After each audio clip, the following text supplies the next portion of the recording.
یہ نہ سمجھنا ہم مسلمانوں میں پیدا ہو گئے ہیں، ہمارا نام غلام علی ہے، محمد حسین ہے، علی محمد ہے، تو ہم تو بخشے بخشائے ہیں، اللہ کی جنت تو ہمارے لیے بنائی گئی ہے، اور گناہ کتنا بھی کر لیں گے حضور کی شفاعت ہو جائے گی، بیڑا پار ہو جائے گا۔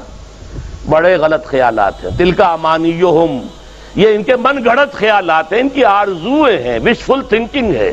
قل ہاتوا برہانکم ان کنتم صادقین۔ یہودیوں کو بھی یہ گمان ہو گیا تھا، نحن ابناء اللہ واحباؤہ، ہم تو اللہ کے بیٹوں کی طرح بڑے چہیتے ہیں۔ قرآن نے کیا جواب دیا؟ فَلِمَا يُعَذِّبُكُم بِذُنُوبِكُم، اگر ایسے لاڈلے اور چہیتے ہو تو اللہ تمہیں سزائیں کیوں دیتا رہا ہے؟ کیوں تمہیں پٹوایا نبوکدنضر کے ہاتھوں؟ کیوں تمہارے ہیکل سلیمانی کو 2 دفعہ مسمار کروایا اس نے؟ اسی طرح آپ سوچئے یہ ہسپانیہ سے مسلمان کیوں ختم ہو گئے جہاں 800 برس حکومت کی تھی؟ یہ کیوں تمہارے اوپر انگریز آ کر مسلط ہو گیا تھا؟ ایسے ہی لاڈلے ہو، ہندوستان تو تمہارا تھا، تمہاری حکومت تھی۔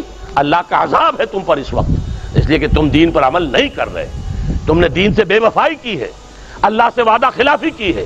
خدا نے آج تک اس قوم کی حالت نہیں بدلی، نہ ہو جس کو خیال آپ اپنی حالت کے بدلنے کا۔